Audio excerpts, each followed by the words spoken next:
So the last time we played, seems like a very long time ago, you guys had just finished your violent confrontation with the Grand Master in the Temple of the Distressed Body, and had begun exploring the floating island that you had spent so long trekking to. And following these strange glowing wires, went to the kind of the back area of the island behind the huge rock where the temple was embedded in, and you saw a floating treasury with floating discs leading across the chasm towards this treasury.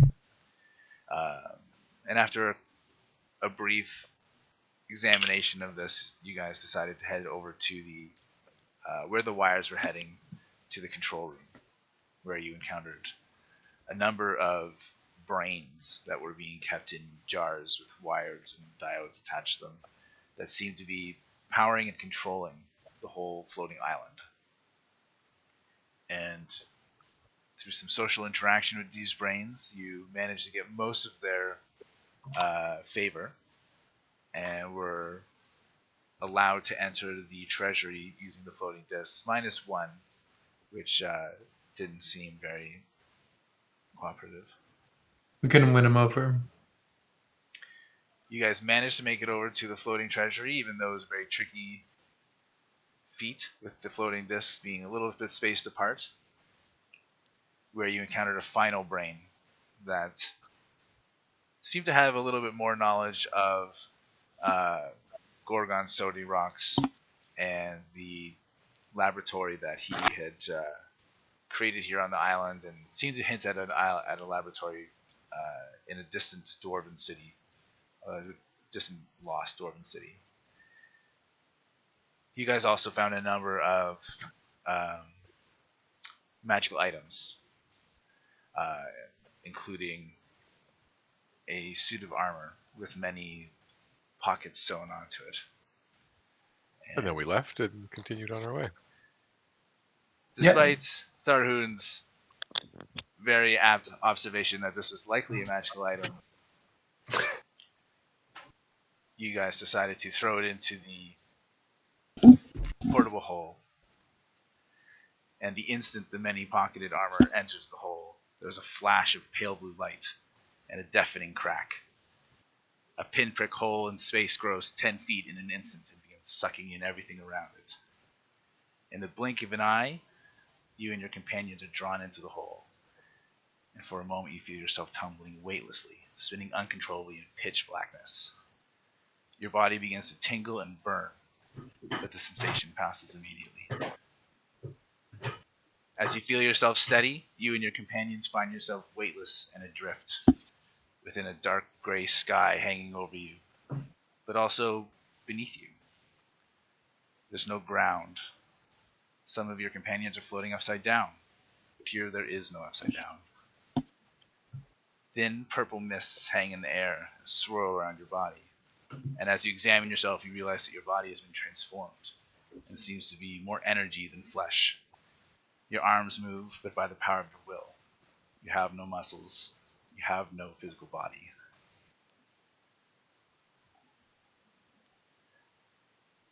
Are you guys digging this air? Right. This air's got me freaked out.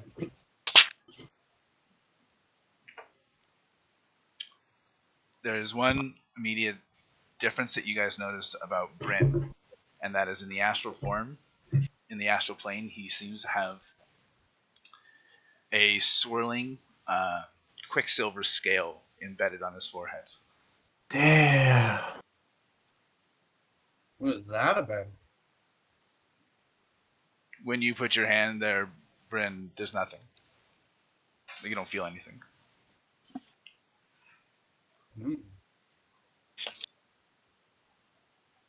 Well, that's curious, especially because I can't see it. But we can all see it, right? You can see it, and What Brynn, does it look like? it's looks like a scale, like a lizard or perhaps a dragon scale. and it just seems to be attached or growing on his skin, and it's a swirling quicksilver like a mercury. And Cool. Brynn, were you to look in like a reflective surface, that you would see it. You just feel nothing. Feels like your skin. Yeah. There's no Surrounding, reflective surfaces, though, right? you could perhaps use your blade. You guys have all of your equipment and all of your stuff. You have when you look down at yourself, you have bodies. The perception of yourself is what you've created here. And if you try to pinch yourself, you feel pain. But it's a different experience here, and essentially one of the rules that we need to adjust to here is that in the astral plane, your speed is no longer dictated by physical characteristics of your body, and so your speed is now whatever your intelligence score is. So if it's an 18, if it's a 19, if it's a 20, if it's a 10, times 3. Usain Bolt.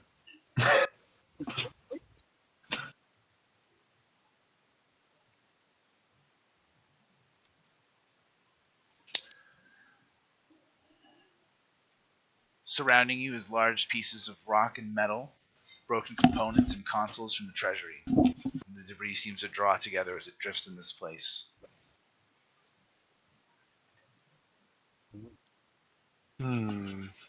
Wait, how does the debris project the mental image of itself in the astral plane if it's not physical? It is physical. So is my greatsword physical, or have I created my greatsword by perceiving it or by imagining it?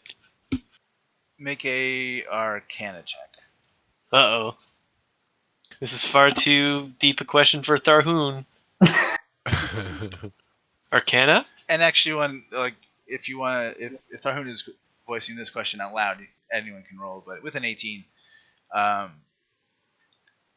you're not sure, this being completely unknown territory to you, but your understanding of magic is perhaps that these physical objects, are existing in the astral plane, but not in the same state.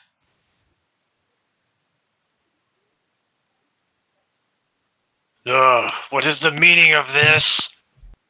Where are we? What has happened? Why am I floating uncontrollably in this dark void? I guess, would my character know very much about the astral plane? Maybe not, eh? Make an Arcana check. It's certainly within the possibility. Critical failure. Well, remember, Brain it's explodes. not a critical failure with a skill ability, right? It's just a bad roll. But Yeah. I would say that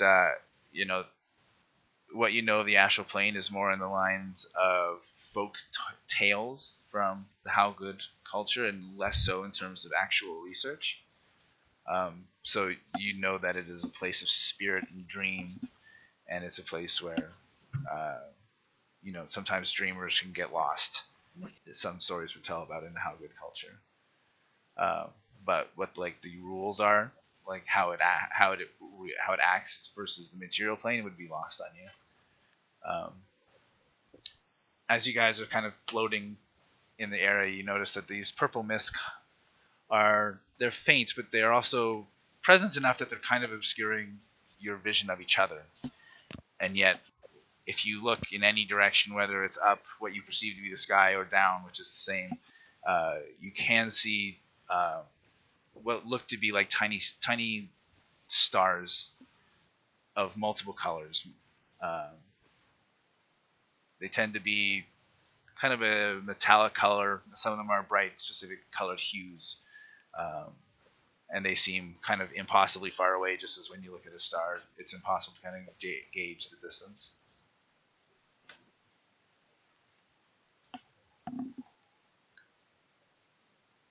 Well, chaps.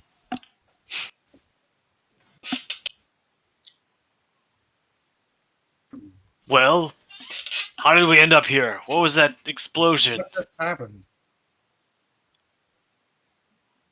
Seems we have been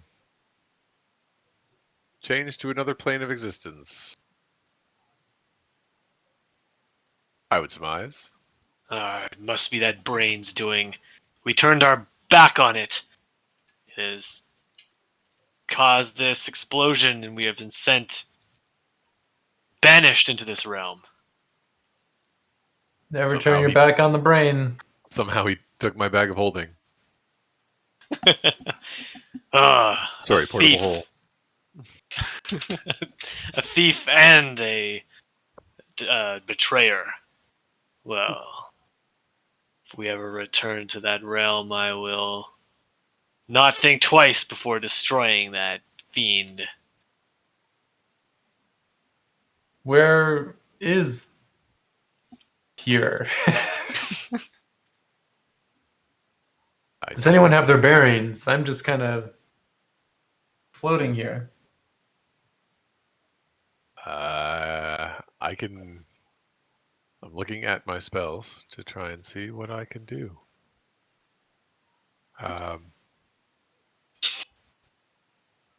Well, I can look for. I can detect magic around us. See if that helps.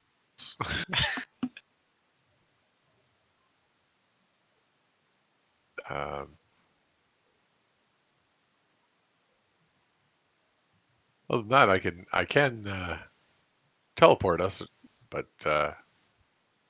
not very far. Especially since we don't see anything very far away. Maybe we should search around a little bit. How do we move in this? Are we like swimming, or you can walk? It's kind of like float around. You move by the simple thought of moving. Just thinking about moving somewhere will gracefully propel your body in that direction. But you notice that as you start moving, in order to stop, you have to think about it. There's some inertia here. Wait, there's some or there's none? Because we have to think about it to stop. Well, you have to think about it to stop. Okay. And you might need to experiment more to learn more. At least we're not paralyzed. But which direction do we head in? I see twinkling lights and darkness. For who knows how far in every direction. I immediately travel straight up as fast as I can. We've lost them, boys.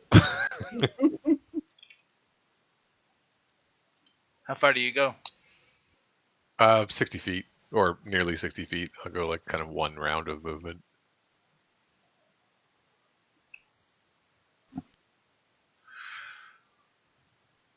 All right, so Eikooc just goes 60 feet in a random direction.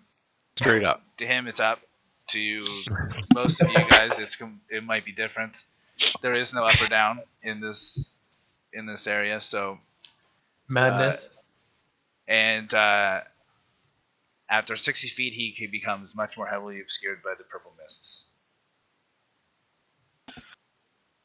Where did it go?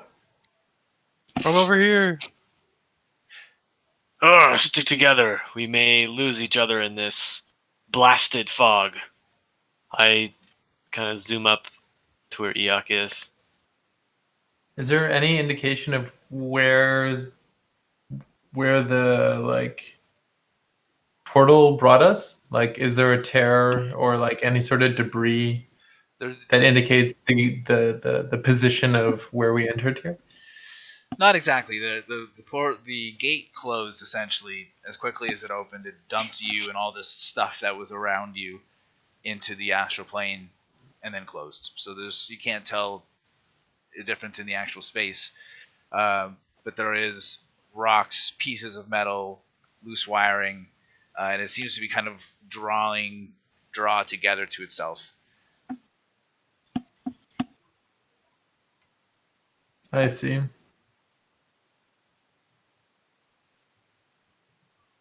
Make a perception check as you look at this debris.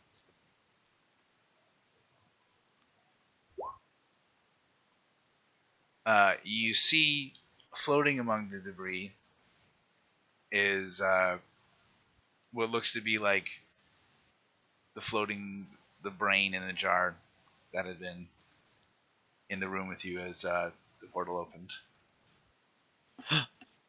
What? Ah, what What say have you done? you evil brain? Have you any last words before I end you for sending us to this place?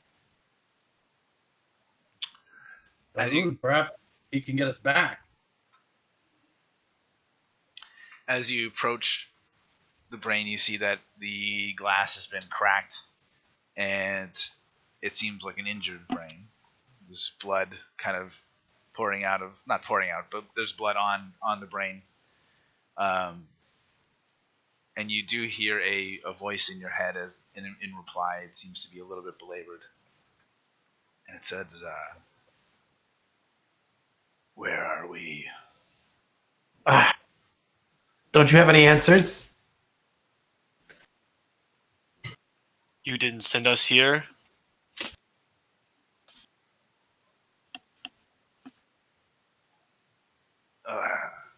My charm is damaged.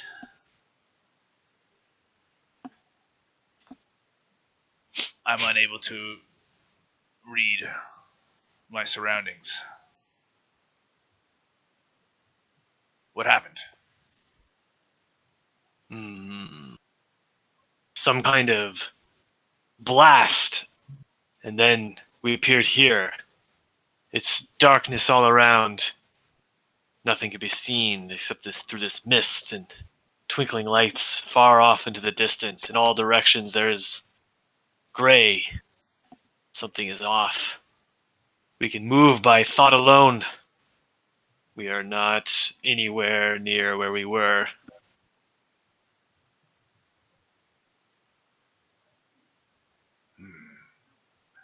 How did we get drawn into the astral plane? You fools didn't put two objects with extra dimensional spaces in each other, did you? That's one of the classic blunders. I'm 60 feet away. I don't hear this. What do you mean?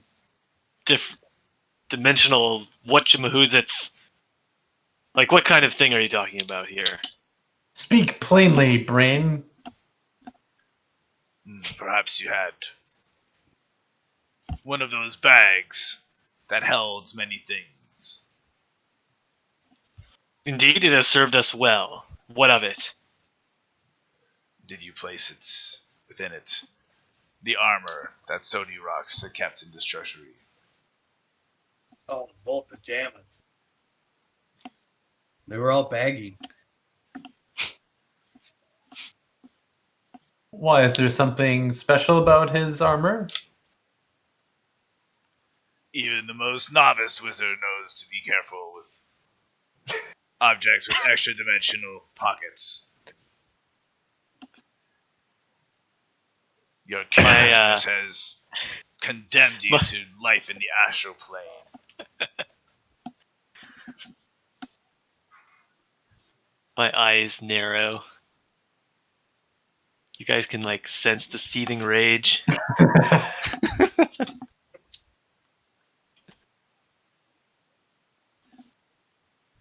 I make my way back towards the conversation.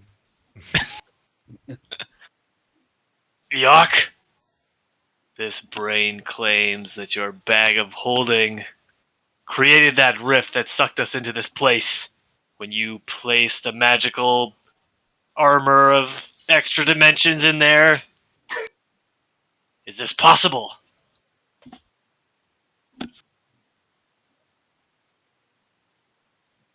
Sounds possible. Who thinks some leather armor with some pockets in it is going to be extra dimensional? Like, really? Ah! We were in some kind of magic vault, Eikooc! Ah, how could you be so careless? You have an identify spell! Well, look on the bright side. I'm really fast now. Because of your carelessness, I am stranded in this dimension and unable to achieve my purpose given to me by Maraganor, my most holy mission. Now, instead of a glorious mission, we're stuck on yet another side quest forever. And we were on a side quest to begin with. Ah! And you all scoffed when I suggested we destroy that evil cult and at least grant ourselves a glorious death destroying evil. Now, we will simply be stranded here and never earn our place among the honored dead for our brave deeds in life. Does Maraganor not exist in the astral plane? Tharhun. Maraganor's power extends into many planes. Then certainly we can win his glory in his favor through performing noble deeds and winning glorious battles. Even here in this weird-ass place. Weird ass place. You're awfully jolly, Kelnozz, considering you just earned a small king's ransom in coin, and there's not a single wine shop within a million years of this place. There's no wine here? I don't see any towns or any sort of civilization around here. I can peer off into the dark night and see nothing. Changes everything. No, I have a store of wine in my portable... Oh, wait. This is getting worse by the moment.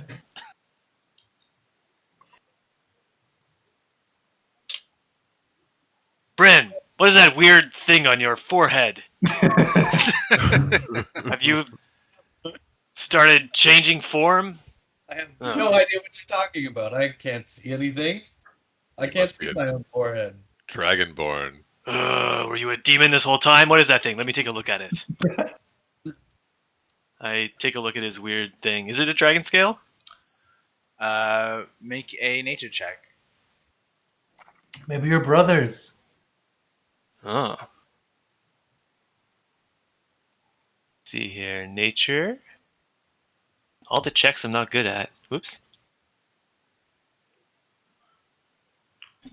It looks like it could be a dragon scale. It's certainly a reptile scale. Hmm. A reptile. It is like a constantly swirling quicksilver in appearance. So like it doesn't look like. It kind of feels like a hard enamel, but it is not looking like that. So it makes it harder to figure out exactly what it is. And is it just in like a random place on my forehead, or is it like It's in like dead? It's like third eye position. Okay.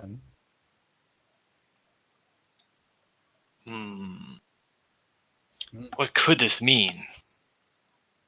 I don't know what any of this means. It seems you'll have many years to enjoy each other's company. Brynn, you're trapped here with us. None age in the astral plane. Reports that there's no wine. It's making me very sad. I too am sad. Nor Perhaps will you ever feel hungry or thirst. So I won't crave wine? Doesn't come from thirst. And I am addictive. not stuck here. I will be taking leave of you now. What? What? How can you Here leave? I am free. And the brain moves on its own as it speaks. Here. Can I grab the brain? Yeah, make a athletics check, but instead of adding your strength, add your intelligence. Ooh. Oh man, I'm not gonna fare well in this realm. Me Yeah, there neither. needs to be like an astral plane button on our character sheets that like substitutes all these things. Actually, that should be a -1, not a 1. I have -1 intelligence. Okay, so you rolled a 6. 7. Or 6. Yeah, fuck. This is not good for Kelnozz. No, not good for Tharhun either. I'm also super strong here. We've entered Eikooc fun zone over here. Meanwhile, we're all nerfed. You lunge for the jar, but moving in this new form is so different that you are unable to grasp it, and the jar just kind of deftly moves aside. Ah, damn you. You can't leave us here, Brain. In a way, you have freed me, so I will answer 3 questions about the astral plane. How do we get out of here? It's a good opener. Start solid. Solid open. The twinkling lights that you see are color pools. Think of them like holes in the astral plane. Each one leads to its own plane of existence.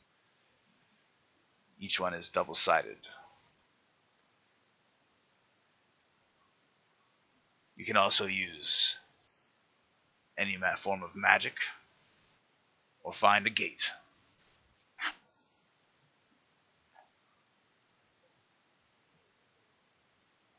Two questions remain.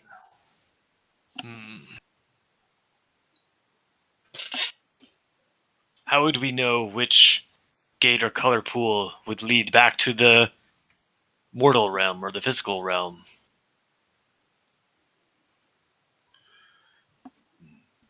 In-depth study in the astral plane would grant that knowledge. Third question.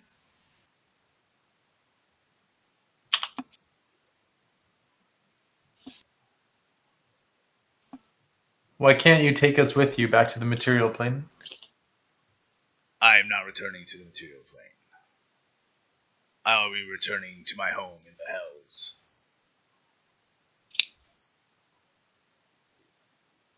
Well, fuck you.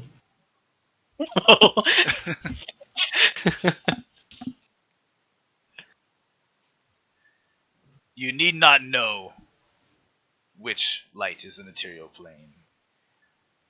Here direction and space means little.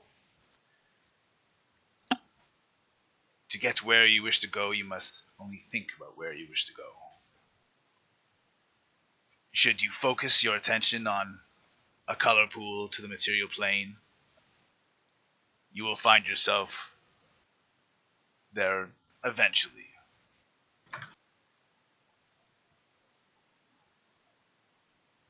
There is no guarantee where this color pool leads, of course.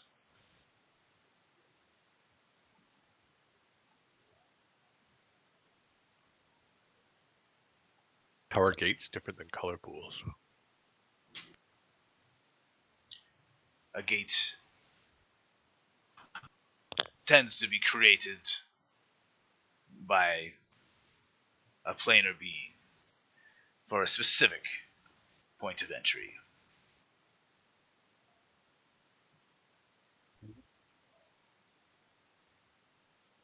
Now I will take my leave.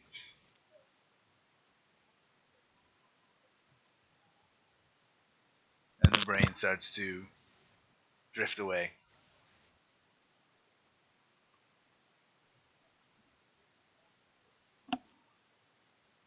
Hey there, Tharhun. Pretty sure that brain just said he was going back to hell. Where he You know what that belongs. means? Pretty sure that means he's evil. You just gonna let him do that? Gonna let him just float away out of here? Seems like an alright guy. He didn't send us here like some people did. Oh God! No, I'm higher on your list than a demon brain. Well, That's trouble. All right.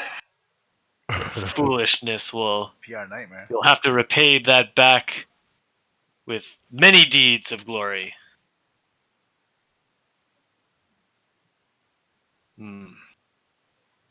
Well, apparently we can just think about going to a color pool back to the physical realm and it will happen. This place makes no sense. It's a very weird place. Maybe we could just think about going to wine. Might be onto something there, Yuck.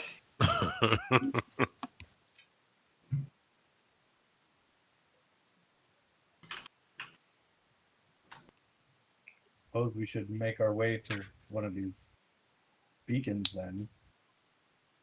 Now, the question is, do we want to think about going towards a color pool, leading us to any old place in the world? Or do we want to think about going to a gate to the material plane, which would lead us to a very specific place, probably tied to some sort of group of people that use it for something? We might not want to trust any sort of planar being that created such a thing. We would have to make sure they were trustworthy before sending us through their gate. Color pool it is, I guess, then.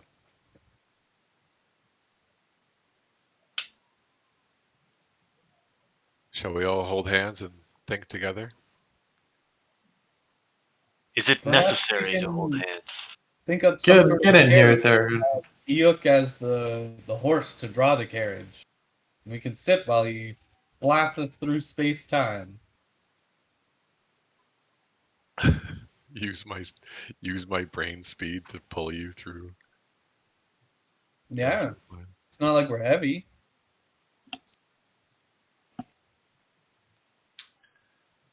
Alright, you guys are gonna will yourself towards a color pool leading to the material plane?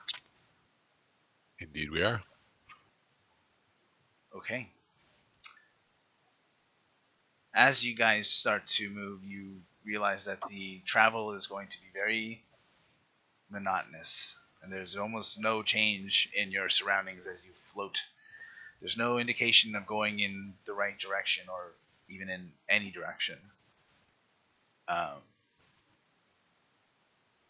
And the process takes many hours. And as you float on for about 8 or 9, 10 hours, you realize that even though you don't have a physical body, you still feel the effects of being tired and being exhausted. You feel the need to sleep, which is at least a partially mental exercise. Oh, But as you sleep, there's nothing around, and so if you guys can arrange to do it in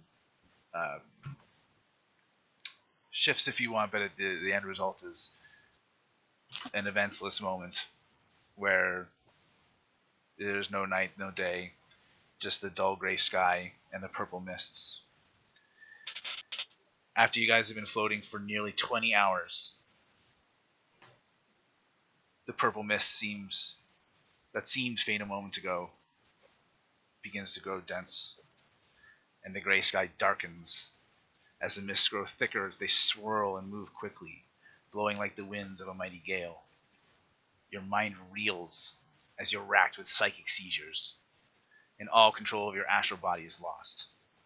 Oof. With each heartbeat, you are a different person in a fleeting moment of psychic trauma. In one instant, you are a farmer watching the crop that would feed your family burn. In another, you are a soldier using all his will to fight the fear as the enemy charges. Dozens of such instances seize your mind. Each one unique. None of you have the same one. And your psyche is kind of shunted to the side as you feel all these different memories and thoughts and dreams pass through you. I need everyone to make a wisdom check. Wisdom? No, an intelligence saving throw. Ugh. Oh,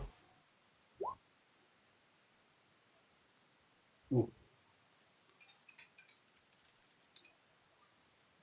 All right. -1. Not the sharpest knife in the drawer. So Now, I think my aura protection is still applying, so everyone gets +2. But unfortunately, that still leaves me with a good old 6.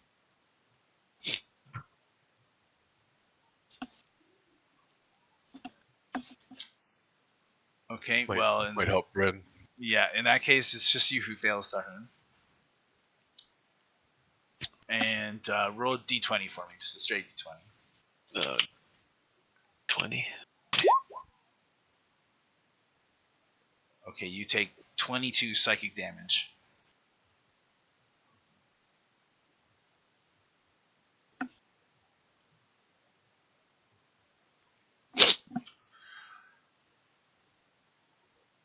So you guys are not really sure what the effects of that wind was.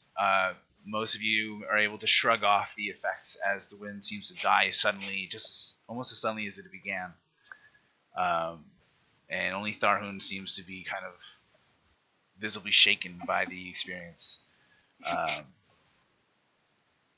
But you all realize that during that time, you felt like you were being moved throughout this space, and so you've been blown off in some manner of speaking.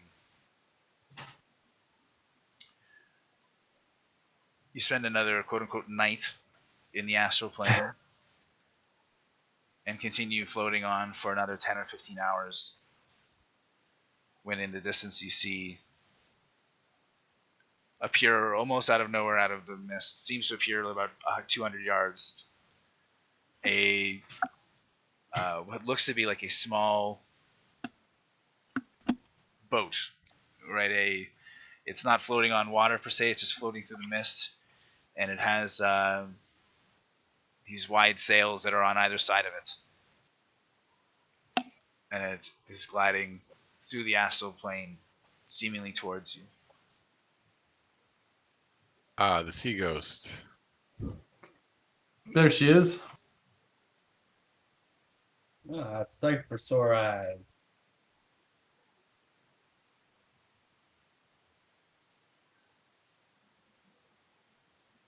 Can we make our way towards it? Sure. Well, how about everyone makes perception checks first?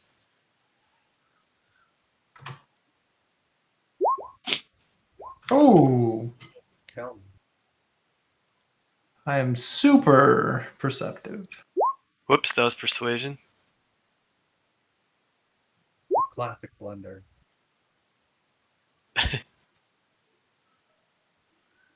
Well, Kelnozz and Eikooc can see, as it gets a bit closer, they can see what looks to be like a humanoid standing on the deck of the ship. And the creature has like a yellowish tint to its skin.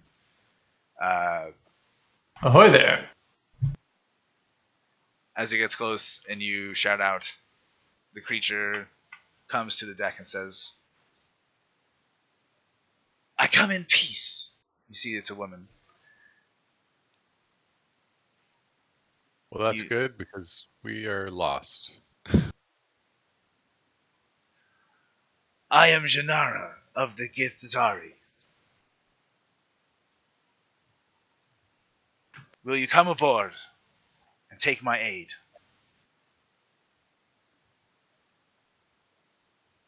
We were hoping you could aid us. But perhaps we can aid each other. "I'm offering you aid." Oh, very well. I accept. She says, "I was tracking a psychic wind coming through this area not too long ago. Were you caught in it?" that thing that makes you see 1,000 lifetimes?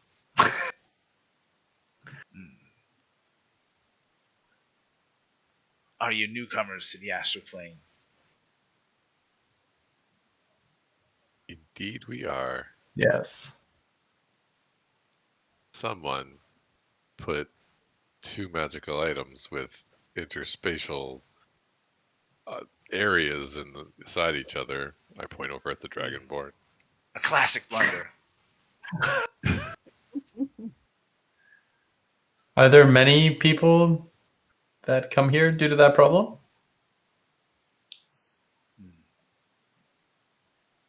You are the first I've encountered. Now, rest, and if it is agreeable with you, I will take you back to my citadel, where you can rest further. That would be fine. We're on our way to the material plane. We wish to return. Is that something you can assist us with? Of course, planar travel is quite simple for us. But perhaps we should speak longer on this when we return. Sounds great. We will do whatever quaternary side quest we need to. Okay, so you guys can do a long rest while you are on the skiff here. There's some kind of small crew quarters that you're able to make temporary resting in. But it is going to take a few hours to get back, so you're able to take a long rest.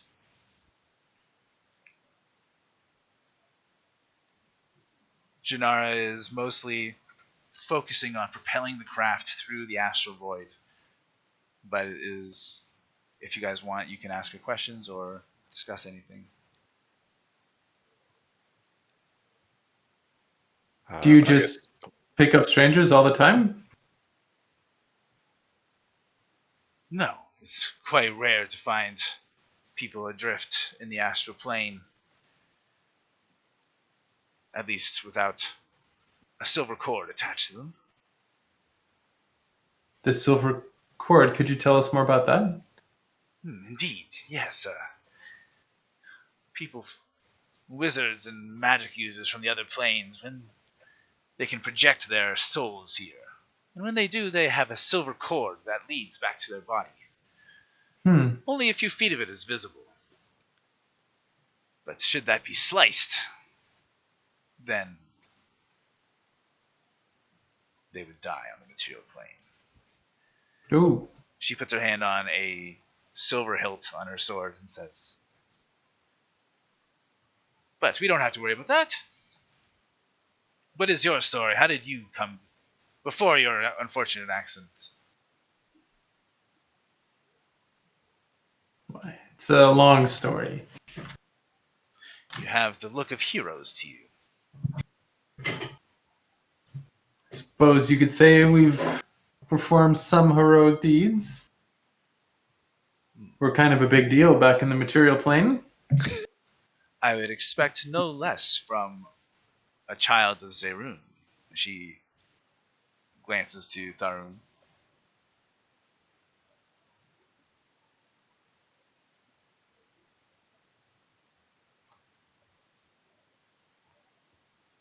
Tharhun doesn't notice. Well, he needs his rest. It looks like the psychic is especially hard on him. I grumble. Oh, my head. Who am I? What am I?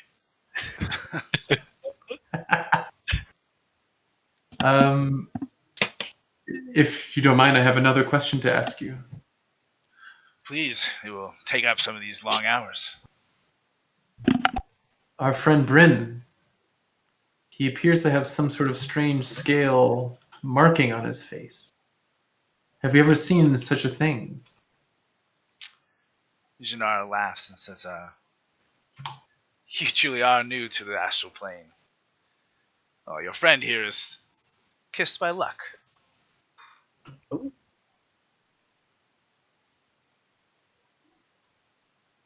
He's either Could you tell earned.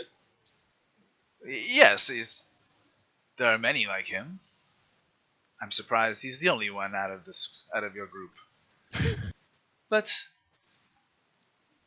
whether he's earned the favor or the scorn of New Herm, it seems he has been granted the kiss. And what does the kiss do? Make everyone listening to this can make religion checks.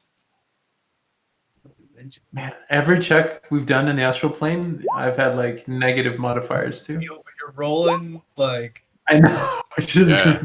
ridiculous. Tharhun It's like with this it's not going to keep up. That's for sure. New Herm to you, Kelnozz, has like a familiar sound to it. Like maybe part of the word, if you broke it down, might have been something you had heard while being raised in the Underrog, but no solid information.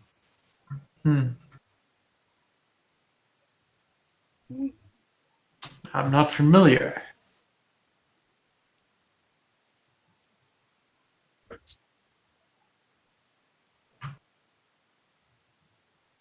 And so this kiss that I had, this stems from my lucky history.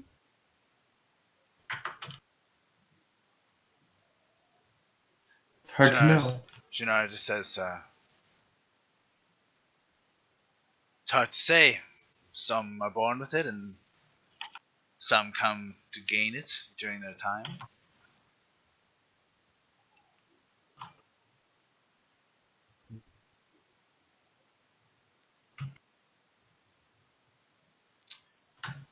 I don't know quite what to make of all of this. It's a lot to take in. Up is down, down is really no direction. Traveling in mist for days, or what seems like days, because I keep getting tired. Tired of thinking. There's much to be accustomed to on the Pastoral Plane. Are you native to this plane? Oh no. The story of the Githzari and the Gith is very long. The short version is that we, at one point, were from the material plane as well. And my people have lived in limbo ever since. Well, this will be explained to you in more detail when we arrive. Let's rest now.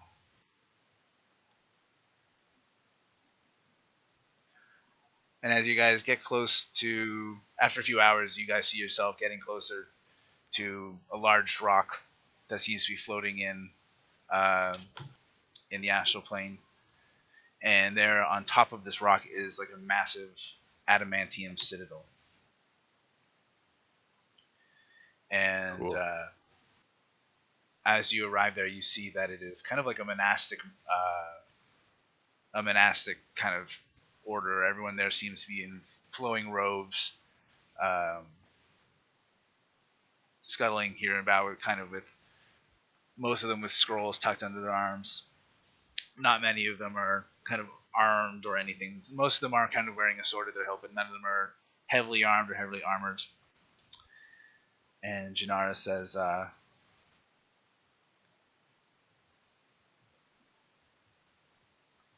I will bring you to an audience chamber. There I will explain the great task that I have for you and perhaps be a bit more forthcoming in than I have been. I must warn you that we have recruited another person from the material plane, a hero such as yourself that has come to our aid. Is it a floating brain in a jar?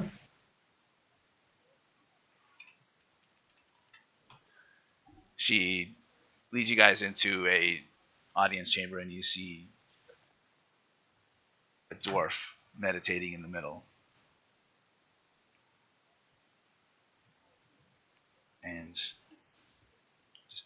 moment here.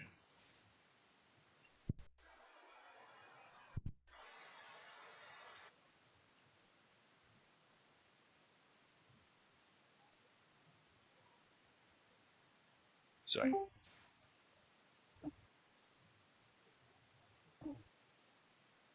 A group of 4 strangers walk into the room that you were meditating in.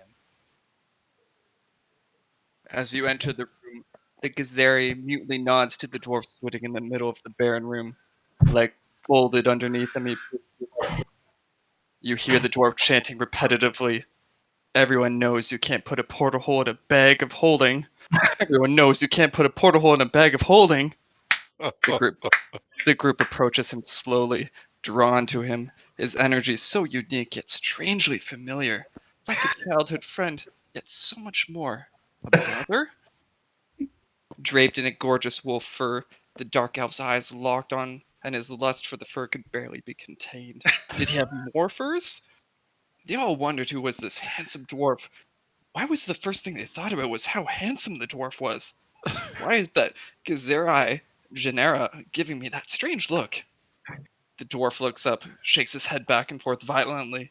His eyes bolt open and then he winks at me. They can read minds, you know. I can't. Who the fuck are you? He says to the general crowd. My brain exploded. Me too.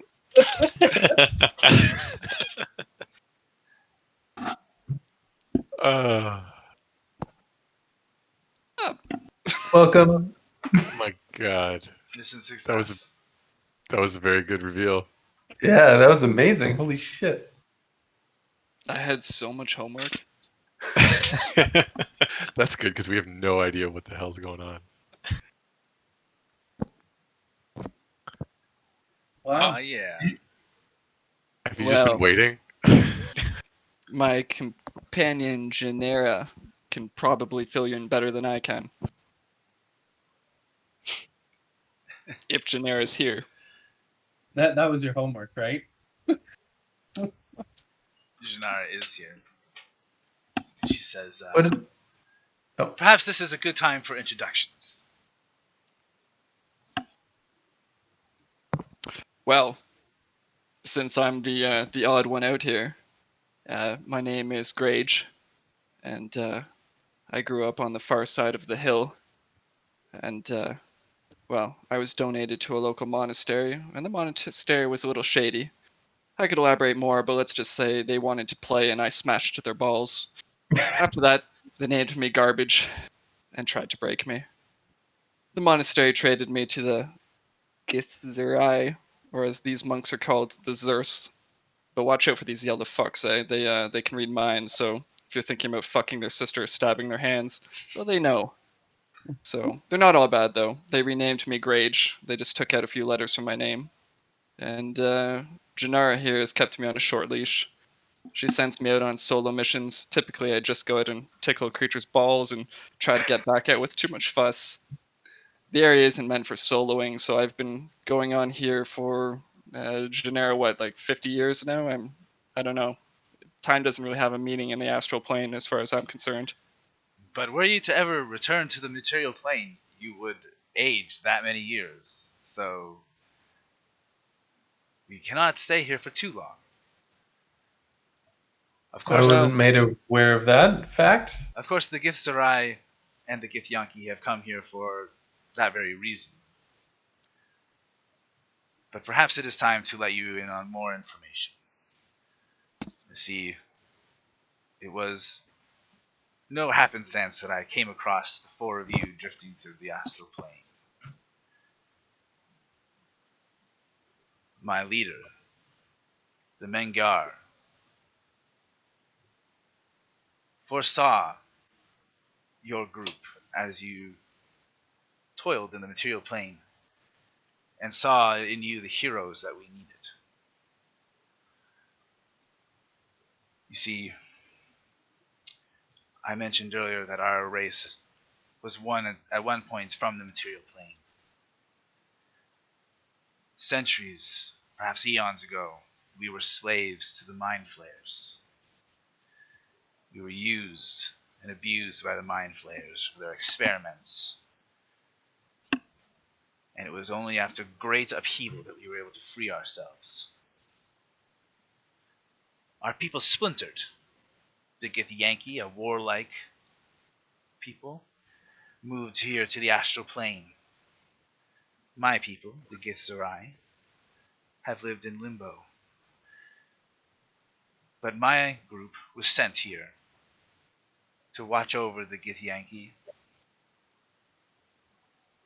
And we also have access to a portal to the material plane here that we must guard in case the Mind Flayers or any ever are sent to attack us or the Githyanki. Our Mengyar, with his immense power, was able to manipulate slight occurrences in the material plane. It is our utmost apology that we have drawn you here and made this wise wizard commit one of the most classic of blunders. That explains it. They keep reinforcing that classic blunder, yeah. I feel like one of the books you read should have said something about it. You There's a heard reason why the rest of us didn't carry all the magical items. you heard the yellow woman. They made me do it. Ah. You just convinced Tharhun of that. Thank goodness that was retconned.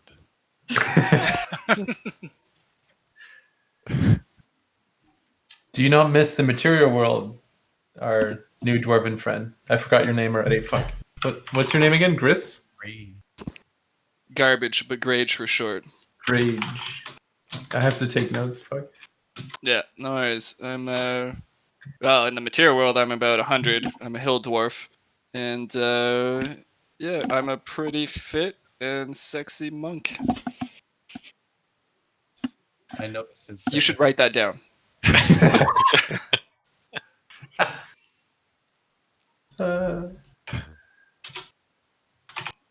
Fit and sexy. Good, Dwarf. good. Got I'm it. assuming you're writing that right. I can't read your dark elf writing. Yes. We He's the most trustworthy of us. And of Yes, all of everyone in the kind. group comments on how trustworthy I am. I don't know, that Halgud there is looking kind of sketchy. Pardon me for blabbering on. You have not introduced yourself to Grade yet. Yeah, I don't know Oh. who the fuck any of you are. How rude of me. My name is Kelnozz. I'm the leader of this group. I'm most trustworthy. This is quite the adventure. Oh, I must ask you before we waste any further time. Is there wine here? Oh, there's wine in my glass. I've been drinking for an hour waiting for you people. May the gods be blessed. Oh, hold on. Let me log into my Roll20 so that I can roll you a glass. See, Tharhun, it's not that bad. Certainly welcome the presence of wine. Yes, in the astral plane, you don't need to drink much to get drunk. You hit a fine balance right away. Perhaps we can just stay in the citadel. Time doesn't pass, so I mean, if you're game, you can teach me some games. I'm good. We have some dice, I believe. Oh, can I summon Bims? Does Bims exist in the astral plane? Yeah, you have to cast a spell again, but you can Okay, so I'll snap him into existence. Grage, this is my friend Bims. We're best friends for life. He's a pseudo dragon. Bims will fly over little tiny to dragon. Grage.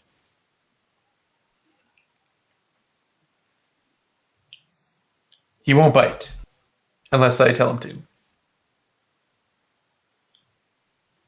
Alright, I'm trying to decipher the strange language of Roll20, so bear with me. If you're trying to share some of your drink, then you would just say, "I offer Kelnozz some of my drink." There's no roll or button for it. He doesn't have to roll for spillage? Not in the astral plane. You gotta watch out for spillage.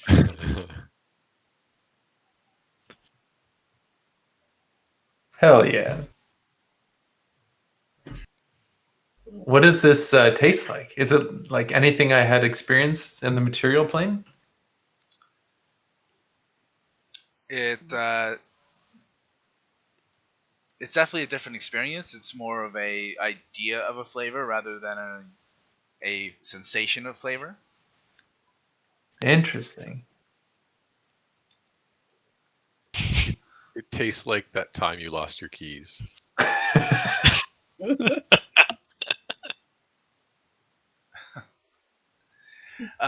Most peculiar.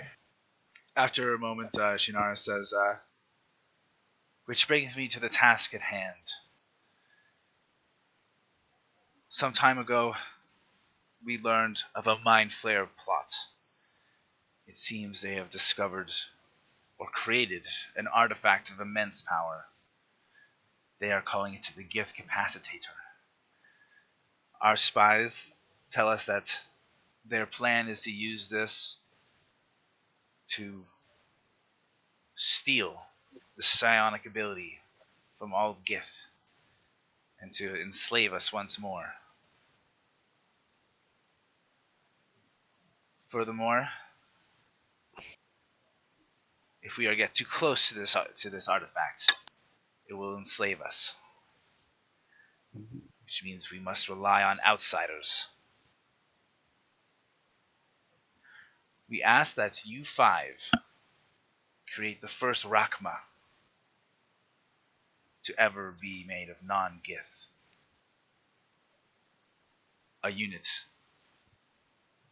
specifically trained, specifically sent to deal with the mind flayers. They have made fortitude in a floating island in the astral plane. And on this island, they've imbued it with elements of the far realm, a plane of existence we don't fully understand.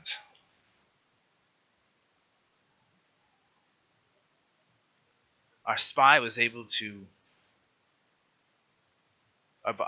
sent and sent to try and retrieve this artifact, but was unable to before the mind flayers were able to enter their own fortress. Before that time, our spy was able to create this. She holds up an ornate metal object that seems to have a very faint glow to it. This is the reliquary. It is attuned to the capacitator. As it glows, it indicates the charge that the Gith capacitator has. It has been inert, but several days ago it began glowing faintly. We believe the mind flayers are now beginning the ritual to power up the capacitator. There's little time left. The dwarf raises his hand, asking a question. Yes, Grage. Don't make me remove more letters from your name. Used a lot of big words there. What's the shorthand for what we need to do? You need to go to where the mind flayers have fortified themselves and retrieve or destroy this artifact. And did the spy die, or is the spy alive? Belia Thomas did survive. It was Belia Thomas? Can you believe it? No, we were drinking just the other day. That's right. He got over his fear of small, confined places. Oh, good for him.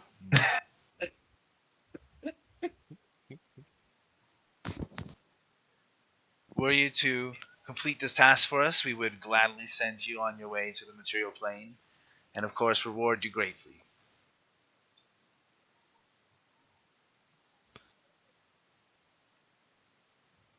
What say you, Is, heroes? Seems like a fair proposition. Perhaps we could have a moment to discuss before making Perhaps. any rash decisions like putting pocket dimensions into other pocket dimensions. That seems fair. I'm in. I've been here for 50 years, so I'll just hang out with Genera for a second while you guys talk amongst yourself. I don't think we have another way back. I think we have to press forward. Can we even defeat mind flayers? Are they just going to eat our minds? My mind is very weak, so I'm not afraid of mind flayers. That may be more worrying to you then. These Giths seem to have fought these mind flayers for a long time. Maybe they know some weaknesses or some way that we can shield ourselves from their powers. Hmm. We can only hope. Well, perhaps. Or perhaps they summon many adventurers to this realm. In an endless wave after wave of Cannon people they fodder. don't care about sent on this mission. That's our optimistic Tharhun. It is possible. We are but cannon fodder. You're just the next wave. They've been However- waiting a while. Just so you know. Just been me here, all by myself. What say you, Brynn? You are usually sort of Diana Troyish. You can read people's true intentions and emotions.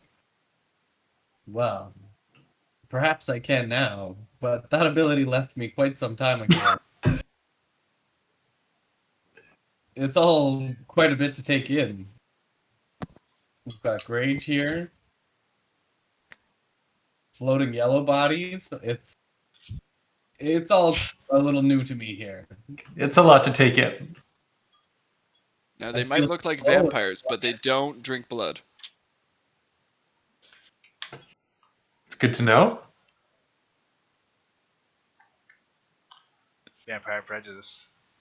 I was on your side, Genera. Rest in peace. Hey, moment of silence for Centromere. These guys just killed the vampire. Pour one out for the homie. accidentally. He was in the portable hole. He was one of my favorite Bob characters, too. He was so funny. Way to go, Kev. Hey, they made me do it. This has been canon. Retcon. Yeah, this is canon now. Few collateral Well- damage in the greater scheme of things. I don't see any other way. I'm in. Well, we will win glory from Aragonor on this plane or any other. What say you all? I'm reluctantly in. Here.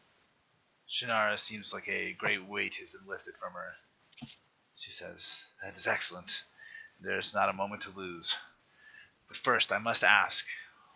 One of you must attune to this reliquary so that you can be aware.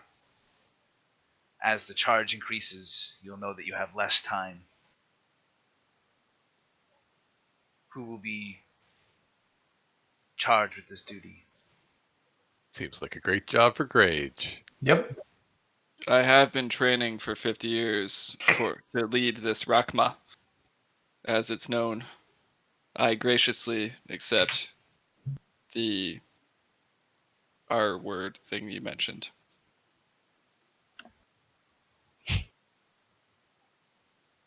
Okay. Grage drinks another glass of wine. Kelnozz also drinks as much as possible. Grage is actually drinking the wine.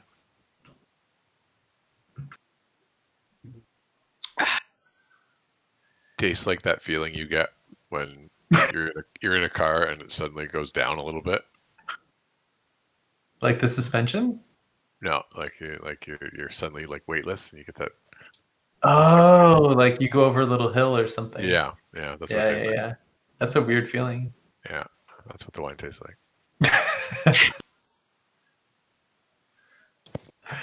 Shannara says, All right. would you, if you need any time to prepare, that would be now. And we should head off on the ship. I will take you as far as I can get without risking myself against the capacitator. Shannara, are mind flayers vulnerable to anything, or can we shield our minds from their powers? They are formidable creatures indeed. I'm not aware of any way of shielding your mind. However, you seem to have some power to you. I think that you could perhaps give up a fighting chance against a mind flayer. How do they feel about fire? I'm good at fire. They dislike it as most creatures of the material plane do, Good enough for me. but they are also masters of magic, so be wary. They'll be prepared for your spells. Well, I brought my fist, Shannara. We're good. And that's why I'm leading this Rakma.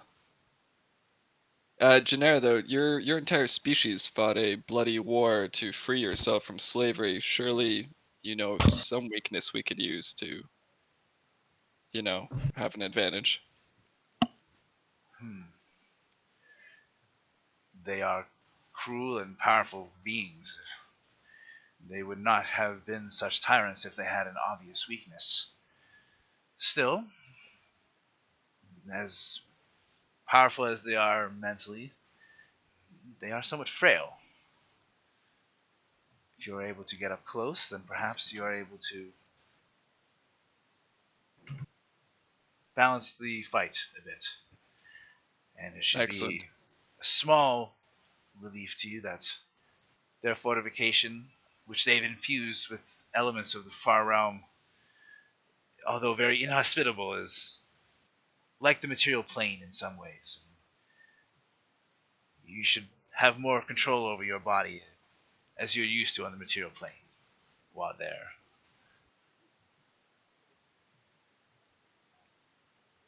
Excellent. And can you give us any supplies for our long journey? What supplies would you need, Grage? You know very well you need not eat in the Astral plane. I believe my dark elf and I would like some wine for the road, and I don't know what. Hold on, let me see my notes here. I don't know what the Dragonborn or Wood Elf or Halgud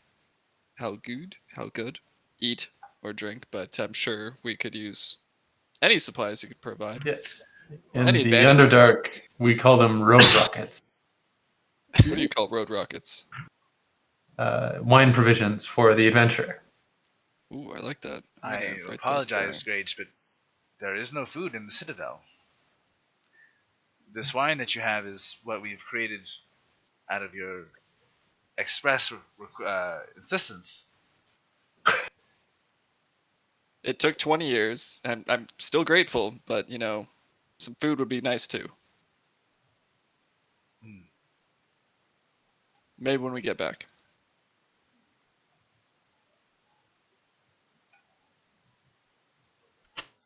I'm coming with you, Grage. Oh, excellent. I allow you to join my party. Let's begin. You can ask me more questions on the way, should you wish. Excellent. Is this party a democracy, or do I get to dictate everything that happens? Well, before you arrived, it was tyranny from Captain Eikooc. Indeed, but when we're on the ship, I'm the captain. However, Brynn was leading the land excursion before he carelessly let me put a dimensional space inside another dimensional space. Whatever it was in the other thing. Well, let's be clear here. I don't know who any of the fuck you are. I know I see a dark elf, I see a wood elf, I see a dragonborn, and I see a Halgud in front of me, but I don't actually know your names. So someone was named Brynn. Who's Brynn? Yeah, I'm Brynn The Oh, the wood elf, dashing the looking ranger. wood elf. Haven't figured out what to do with my bow here, but you know. Grage, Brynn also has a swirling quicksilver like scale embedded in his forehead. Well, that's hideous. Why, thank you. I've been working on it since we arrived. Can't see it myself, but I'm told it looks pretty wicked. I'm sure there's a story there.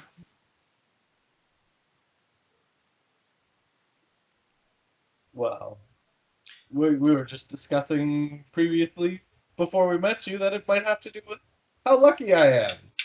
Lucky me with this large blemish on my face that glows and moves around.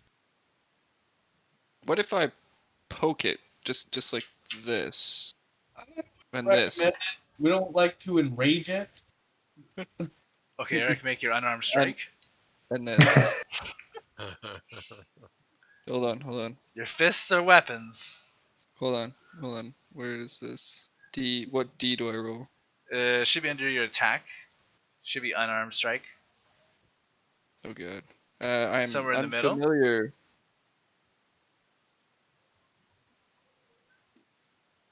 You see where it says 80? Yeah, okay. Oh no. So, Eric, okay, look at your character sheet. You see where it says 82? I must apologize for. I have been a solo fighter, and in the solo fighting realm, I do not have to explain my actions in this strange language. But do you see the 82 on your character sheet? Character sheet. Clicking character sheet tab. Unarmed strike. There you go. Did I do it? There you go. Where'd the chat box go? Disappeared. Yeah, so then Boom. click on unarmed strike because an 18 would definitely hit Brynn. Oh yeah, 18. It was like more of like a I know, I'm hard just kidding. jab. Like a hard jab. I know. I know you weren't trying to do damage, and we're not actually doing damage to Brynn, but it's fun to make you roll. Quite a wallop you're packing there, Grage. I didn't see all those rippling muscles through these purple mists.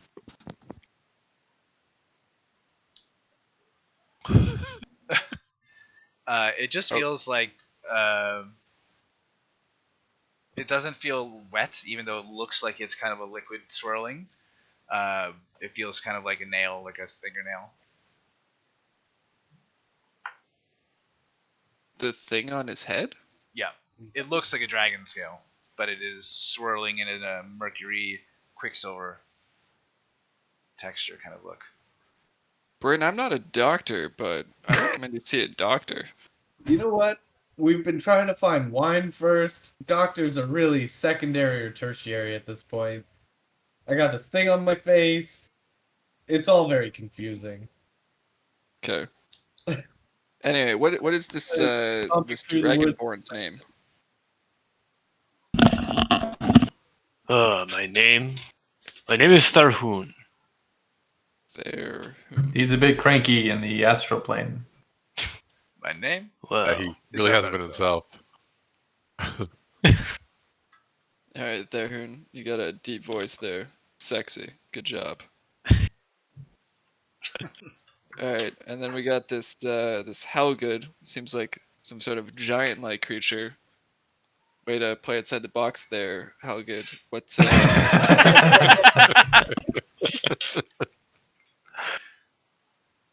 Yep, I'm gigantic. I'm 8'2". what's your name? I am Eikooc. Eikooc? Eikooc. Eikooc. Ook. Alright. It might be the word cookie spelled backwards. I've never noticed that. Oh god. I can't unsee it.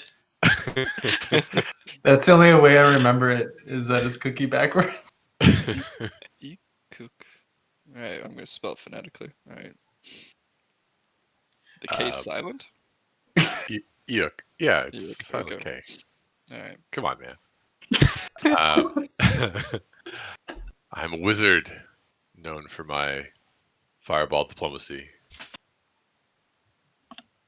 and teleporting across bridges. Nice to meet you.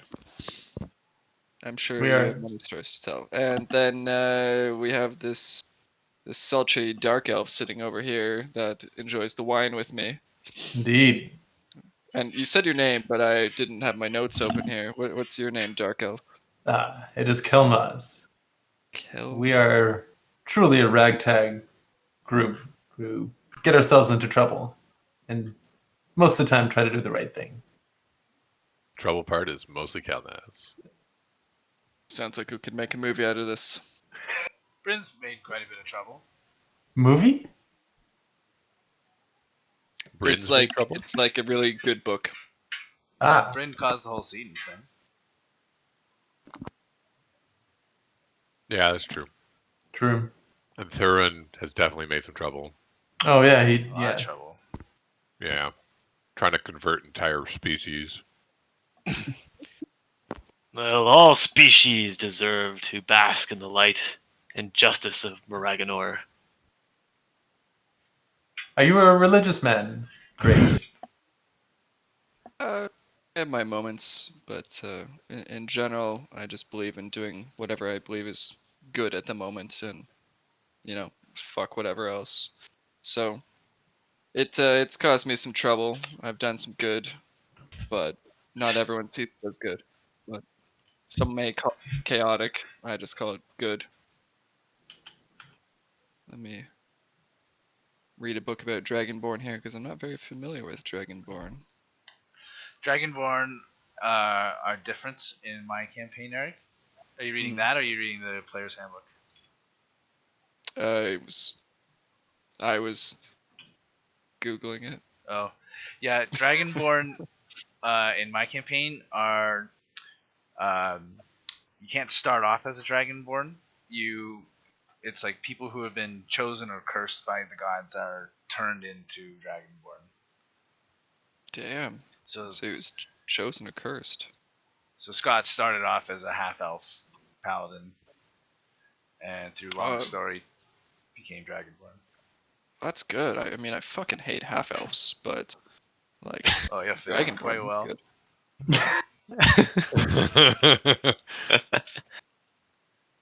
More systemic racism. We faced a lot of that. I'm tugging my collar right now, over and over and over.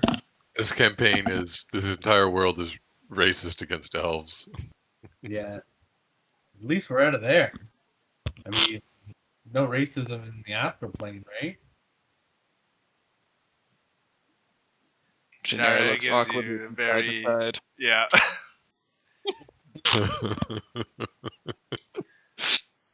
Wouldn't hold your breath on that. Yeah. As we go off to kill some mind flayers.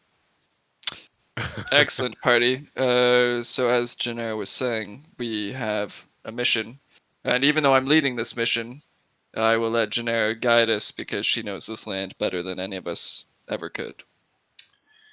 Very wise. So after Great you guys have drinks been no wine. journeying for a few hours, Janera calls out and says,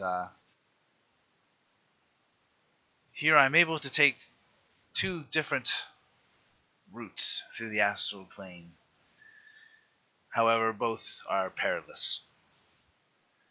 If I were to go one way, our ship would surely pass through more psychic winds. The other way is perhaps less dangerous, but we would have to pass through a dream field.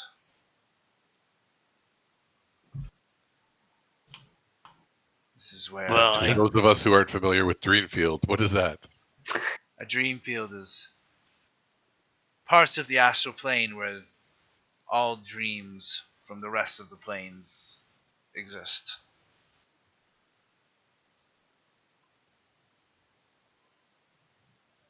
Well, group. that doesn't sound as bad as getting your mind ripped apart by terrible psychic winds. No, the psychic winds weren't so bad. Uh, they were very windy. Alright, well, I think the simplest way to address this is who's had the most recent nightmare? Speak up. Must be Brynn. Brynn, what was your last nightmare? Why would I have had the last nightmare? Tharhun just woke up from a nightmare quite injured. We need not worry about Brynn's nightmare unless he begins to sleep. It will be Oh, the dreams from the many denizens from across the plains. What does a bone demon dream about? I don't know that joke.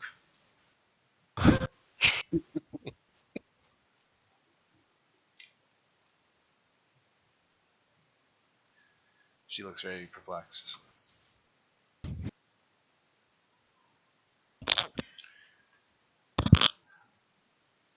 What is the decision, Captain Grage? well, with all of the valuable input I've received, I would wager we take the dream route. At least with dreams, we have a chance of a positive dream. Very good trip. And Shannara, the large creature agrees with me. Shannara nods and concentrates, and the ship seems to veer off to the side for a bit. After another hour, you guys begin to see along the purple mists that float among the gray void of the astral plane what seem to be bubbles.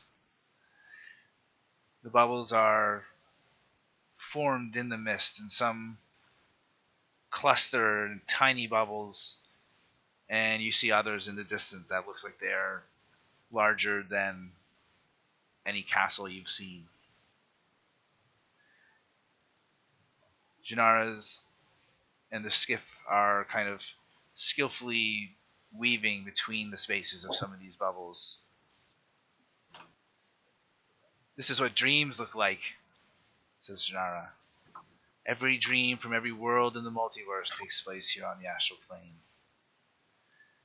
The skiff swings back and forth as Janara skillfully avoids the dream bubbles. Occasionally, Brynn, I think you should shoot an arrow at one of these dream bubbles. Shoot an arrow at the dream bubbles. You're a ranger, aren't you? Why, yes. We want to pop the dreams? I'm not sure. I'm interrupting the narrator and I'm saying, why not? Seems like as good an idea as anybody else has had since coming to this plane. And I will draw and fire an arrow at one of the bubbles. The one on the left. make an attack check, but instead of adding your dexterity, add your wisdom.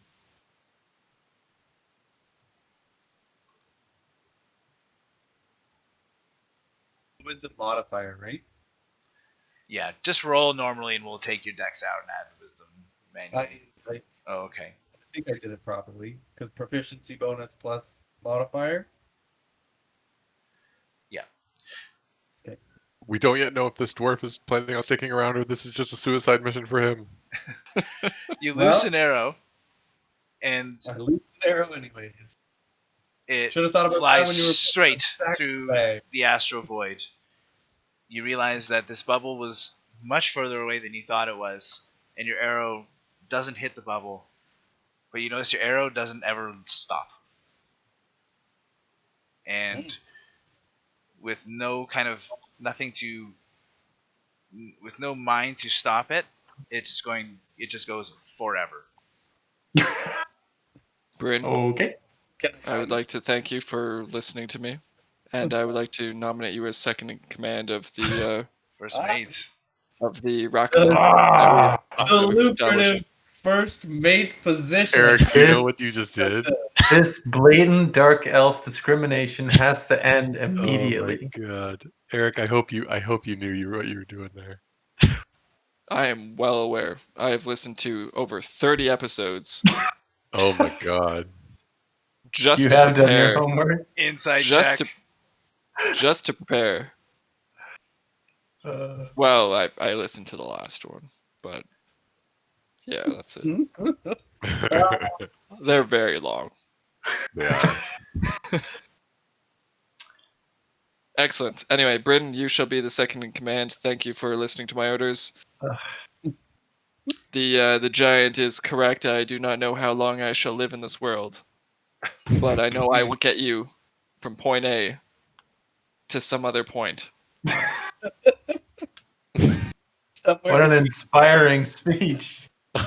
Here, here. A true leader. Tharhun is all on board for that plan. I too like to move towards other points. Genera, carry on, please. Genera continues to swing the skiff back and forth, skillfully avoiding dream bubbles. Occasionally, one collides with the side of the ship and shatters, with random images flashing up in disintegrating shards. Suddenly, a house-sized dream bubble appears from the field, moving quickly and heading for the vessel. "Run a collision course," cries Genera. I need your help. Everyone focus. Everyone make What do we do? a wisdom check with sea vehicles. So in this case, it's just going to be a wisdom check, but if you are proficient in sea vehicles, which I don't think any of you are, you would add your proficiency bonus. I don't think that's a skill on my list. The vehicle skill before. It wouldn't be it's not a skill, it's a proficiency. You get it Oh. from your background usually. Oh, like if you were a pirate or something? Yeah. So it is a wisdom check, which is fine in these cases. Why do some of them say wisdom save and the other? It's people pressed the wrong thing. So here, I'll help. I'll give you some guidance here, Eric. So Eric, when you need to make a wisdom check, you need to. Let's see what you did. Perfect. Oh, you just click on wisdom. Oh yeah. I fucked up. Pro. It's the same thing though, right? No, I think the modifier is different. Oh. Oh yeah, because you could be proficient in it. 0. Genera's instructions to focus was not enough for you guys, and the ship pierces into the bubble, and everything goes black. Ooh.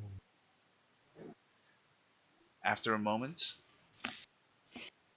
you find yourself transformed into barbarian warriors in a land of ice and snow. It's amazing. Somehow, you know that your quest is to find the golden torque, which your liege must possess to ascend the throne. Somehow you know that each warrior will have a role to fill. And that somehow you will be unable to leave the stream until you are able to claim the torque. The torque is like a metal bracelet for your arm, essentially. Many people wear it on their biceps and such. This is amazing. We're on our quintillionth or Side quest. side quest. So I'm going to give each person a warrior name. And We're like in a nested side quest. Oh yeah. and one person is just going to have 2. I hope you have character sheets for us. This is amazing. No. We're all barbarians now.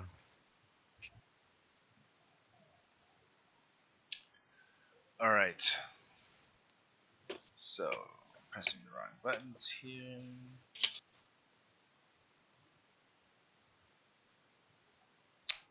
Oh, Alright, so Kelnozz is going to be controlling Kolbon, the sure-footed. Kolbon the sure-footed. You guys can see that, right? I just typed Kolbon the sure-footed. I cannot. I can I see can the see it. words. Yeah. Yes, yeah, the words. So it should be underneath. Oh, yeah. Yeah. Okay. Tharhun is going to be Eric the Mighty.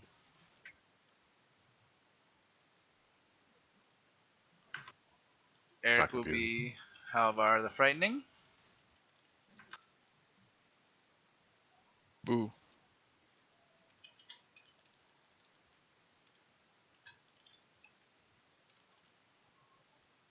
Yuck will be Ulf the Silent. Not so subtle hint. Come on. So sensitive. And then I will let Scott do too, because I like Scott the most. Ivar the Observant.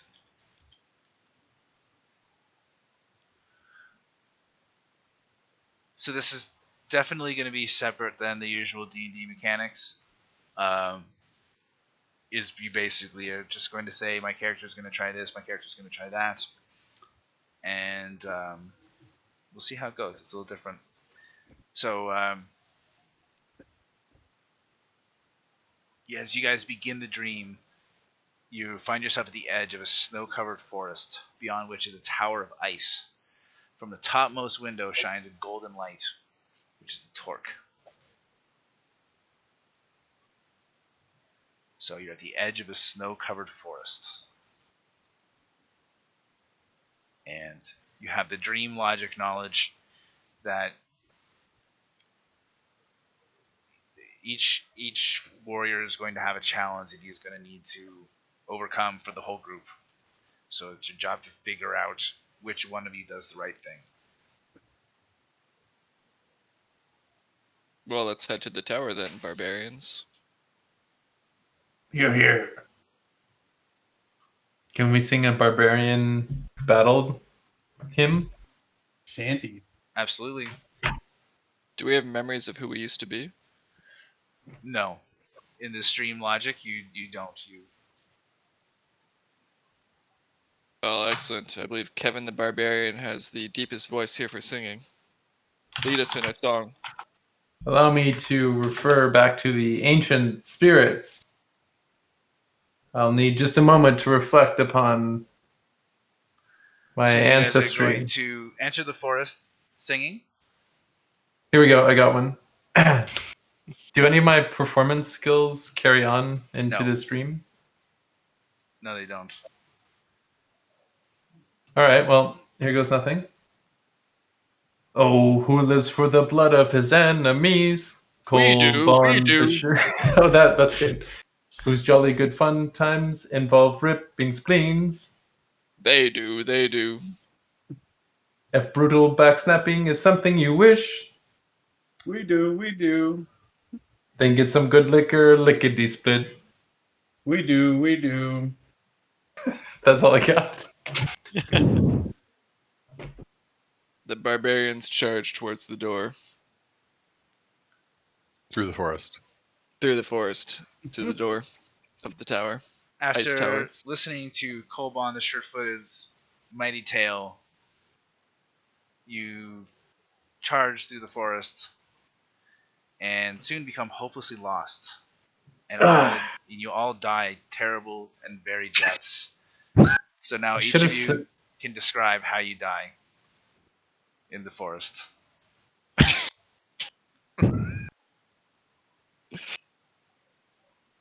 Kelnozz, you can start. Well, I guess Jeez. I guess we died of starvation. I died a slow, agonizing death. Okay. Tharhun, how did Eric the Mighty and Ivar the Observant die?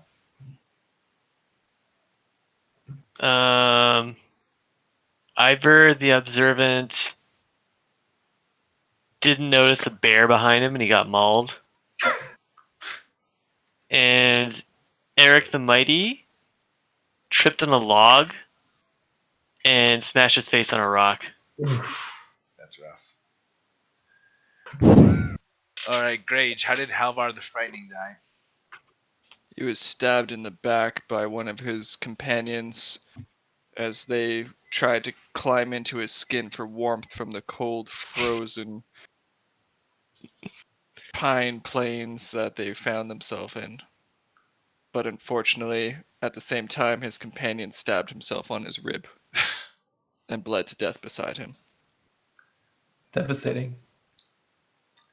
Alright, Life the Yeah. Wise, how about him? That was the guy that did it.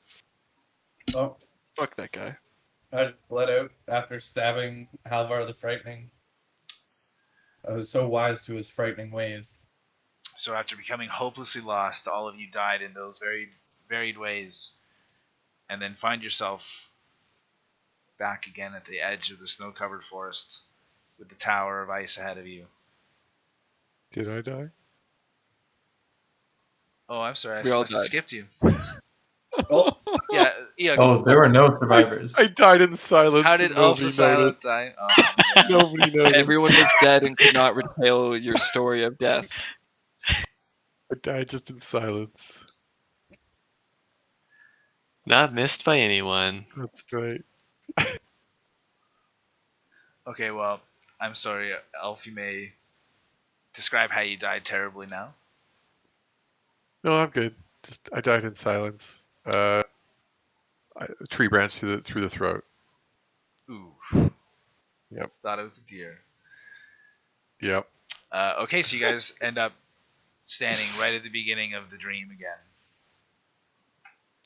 Do we remember our previous attempt? Yes. You remember I say getting we don't lost charge and through. dying. perhaps Ivor, the observant, can observe the forest and see what trouble we were running into. Yes. Let me see if there's a track or a trail. I'll see if I can find a trodden road that leads to that tower. Ivor the Observant spends time looking for a trail and eventually does find one, leading the group of barbarians past the first challenge. Just beyond the forest edge is a dark cave with an entrance covered by a thick layer of ice. You must pass this cave to get to the Tower of Ice.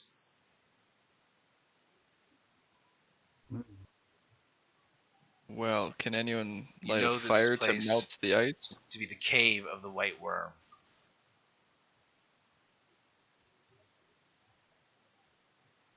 I'm gonna gather some wood to start a fire and try to melt the ice in front of it while I stand back so I don't get crushed by falling ice. Should I roll to light a fire? Nope. Excellent. Fire is a So- raging success. As Halvar the Frightening builds a fire, you hear a terrible cry, and the white worm bursts forth and devours your group alive. Son of a bitch. You find yourself at the edge of the snow-covered forest. Hmm. Alright. Well, I think Ivor the Observant will try to locate that trail again. Ivar brings the group through the forest to the mouth of the Cave of the White Worm. Hmm. So I don't recommend we light a fire. Anyone else have any ideas? The glass wall like completely blocking the cave entrance, or is it something in front of it that we could potentially go over? Can I tell that? The entrance is covered with a thick layer of ice. It's not like a wall of ice. It's like there's lots of Okay. ice on the cave around it. Okay. Well, perhaps Eric the Mighty will charge in and smash the ice and any worms that dare show themselves. The Alright. frightened barbarian stands far enough away to not die immediately. Eric the Mighty charges in and starts smashing ice, quickly gaining the attention of the White Worm, who bursts forth and devours the whole group. Halvar the Frightening last. Oh, Son of a bitch. You find yourself at the edge of the forest. You're frightening. Maybe you can scare the worm. Or perhaps I need to sneak past it.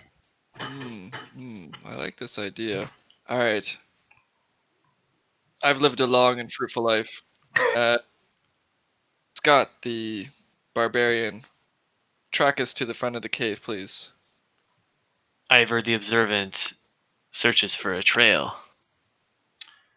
Alright, you find yourself Excellent. at the cave of the White Worm.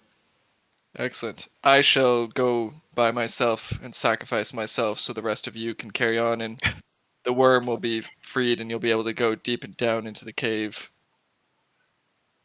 The tower to get to the chalice. Halvar the Frightening enters the cave to his death, but only whets the appetite of the White Worm, who quickly I regret nothing! bursts forth and devours the rest of the group. Oh, I thought there was like a sheet of ice blocking the cave. It's I just got past that. Yeah. No, there is no sheet of ice. It's just the ice is covered in the entrances. Like it's like clumped all Oh. around. I Stalactites of misunderstood. ice. I thought there was something we needed to break through. No, Yeah, you just need to pass the cave, and so far, every time you've done something, you've got the attention of the White Worm. If you I guys understand. want, Okay. I can assume that you're going to have Ivar the Observant take you on a trail every time from now on. Yeah. Okay. Yeah, let's do that. I'm gonna try to sneak past the worm. So you guys will loop again after this one, and this time, Ulf the Silent stealthily leads the group past the cave, and you hear nothing from the cave and manage to continue on. Having passed the cave, you come to the Tower of Ice. It is guarded by a frost giant named Gunborg. He demands that you leave and never return. This is a lady giant. Giant. Well, what do you think the right course of action is? Could Eric the Mighty smash the lady giant? Maybe woo her with his muscles. ooh. Well, she's just asking for us to leave. She's demanding that you leave. She's demanding that we leave. And carries a very large stone axe in her hands. Maybe we have to convince her.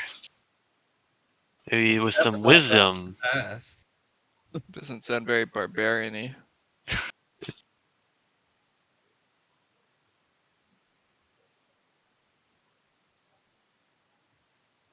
What do you Yeah, guys can I choosing use to do? my boyish charms to see if she'll let us past and into the tower? Alright, Life the Wise begins to turn on the charm. The frost giant turns up her nose and with his giant stone axe slays the party. Yikes. Yep. The dream begins again. Ivar the Observant finds a trail through the forest, and Ulf the Silent sneaks the group past the cave. You find yourself again face to face with Gunborg the Frost Giant, who demands that you leave and never return.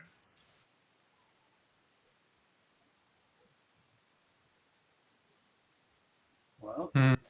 try and smash Eric the Mighty, or frightening might work. Well, I don't see how being sure-footed can help yet. I feel Cl- kind of useless at this point. Climb her. Climb the What? frost giant? Are you mad?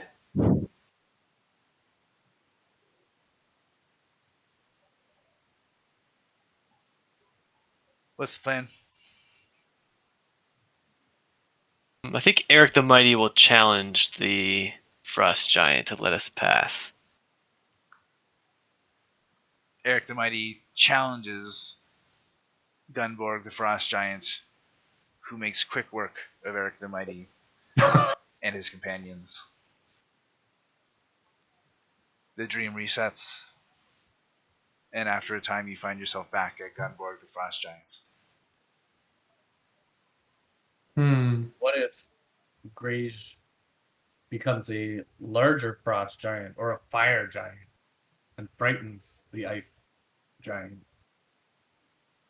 So do I have this ability Well, as you're a barbarian? Oh, maybe just generally frightening. He's unpleasant. I believe it's to do with this large awkward scar I have on my face that no one talks about. Typically frightens people. Ah,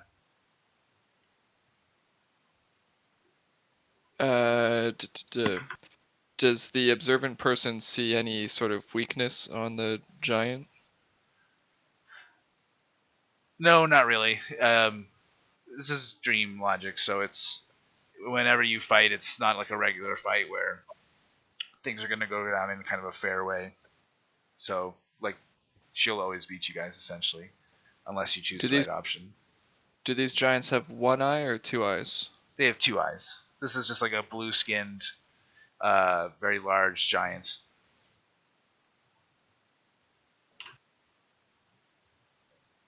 Okay. The frightening barbarian decides to act as a diversion to lure the giant out of the way of the doorway so the other barbarians can get up, and he waits below. Halvar the Frightening attempts to lure the giant away from the door. As you try to lure her away, her giant axe has enough reach, and she splits you down in between and just kills the rest of your party.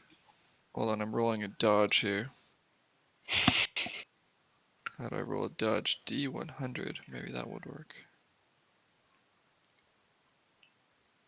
Dodge. Ooh. Oh, that's a low number. Rolled a 4.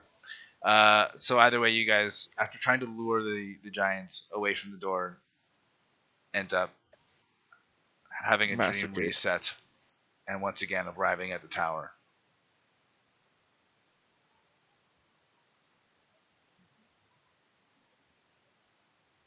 Has Halvar the Frightening tried to frighten her?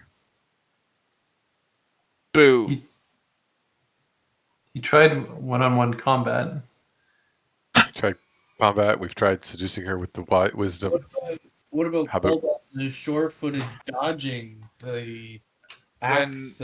When Halvar said boo and flexed his incredible barbarian muscles, the frost giant demurred, and she flees, leaving the locked door unguarded. So, my boys, that's how it's done.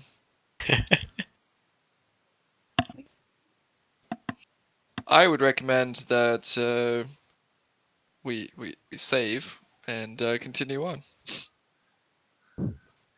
Who should open up the door? Perhaps someone that's brave and not me. Or I've been massacred many times recently. Someone who's sure-footed and can jump out of the way if there's any hazards. Can we detect traps? The door is not trapped. It's heavily reinforced and locked. Perhaps someone mighty needs to open this door. Oh, wait. Okay. So hold on. Yeah.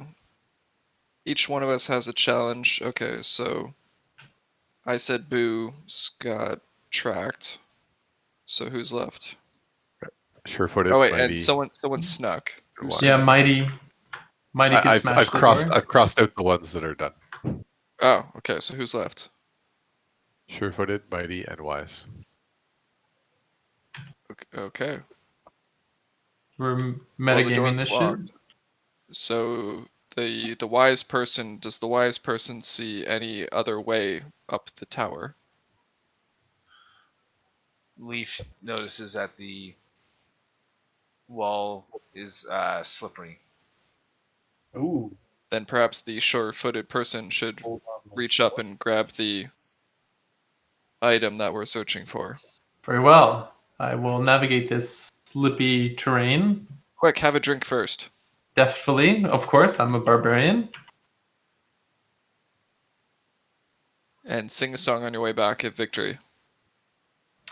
If I survive, I will sing a song. You The cannot golden climb it, torque. no matter how much you try. It's too slippery. But my feet are sure. Not sure enough. Ugh. Oh, Damn.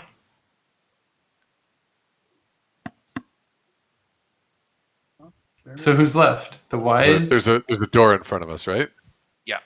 The door is heavily Okay. locked. Yeah, maybe Mighty smash the door down. Yeah. All right, I run in and try to smash the door. Eric the Mighty, with his huge hammer, makes short work of the door, pounding it to splinters. Inside the tower, a circular staircase of ice leads up to the top floor. The lower part of the staircase is missing. Check for traps.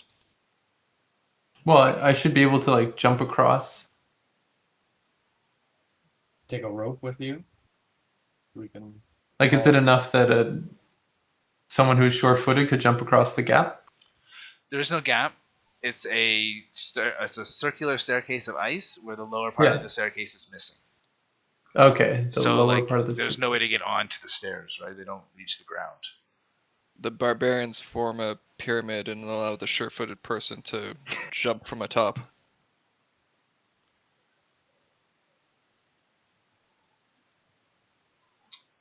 And roll a d20. If you guys do that, then you notice that the staircases are made of ice, and so as you try to jump up, you just slip right off.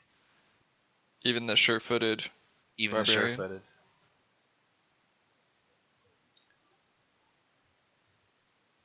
The perceptive barbarian looks for holds in the ice that they can grab onto, or something.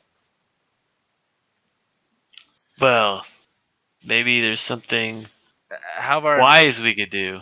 Halvar isn't able to see any holes in the ice, but he notices that the inside of the wall, of the tower wall, is much rougher than the outside.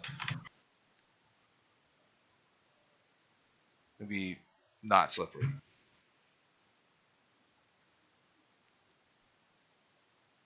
Go, sure-footed person, jump from side of the wall up using your amazing barbarian Sure-footedness.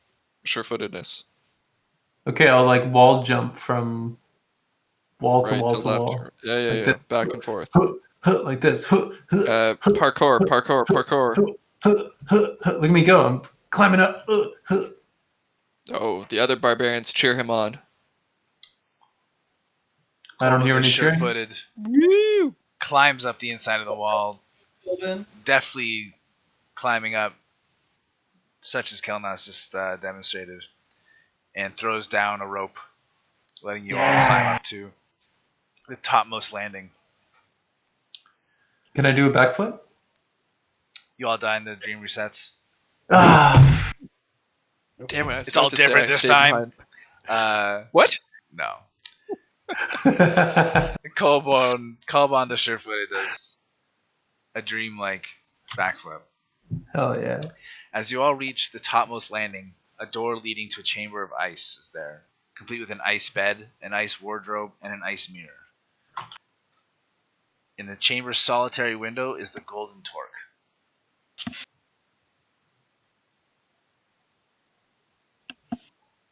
Well, I recommend that someone's not me try and grab that golden torque.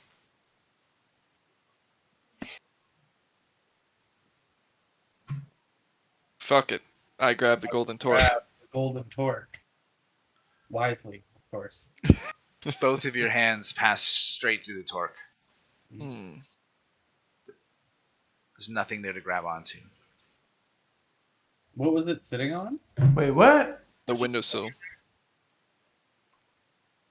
Yeah. The frightening barbarian turns the mirror towards the golden torque and then tries to reach for the golden torque at the mirror.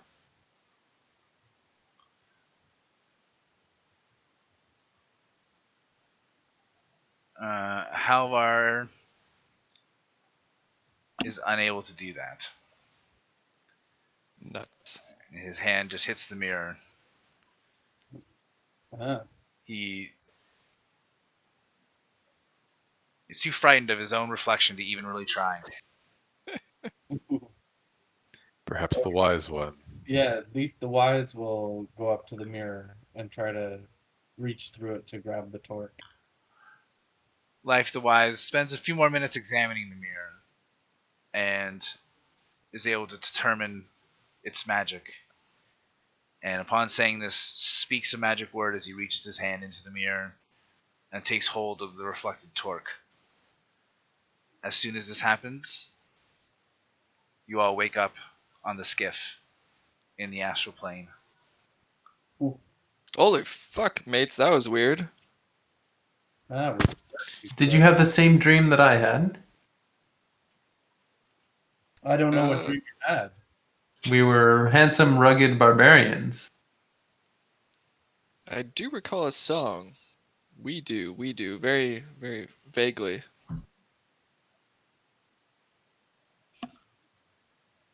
Janara is in the process of jostling you guys. Says, Janara, what's going on? we entered into a dream. I dreamed I was a golden torque.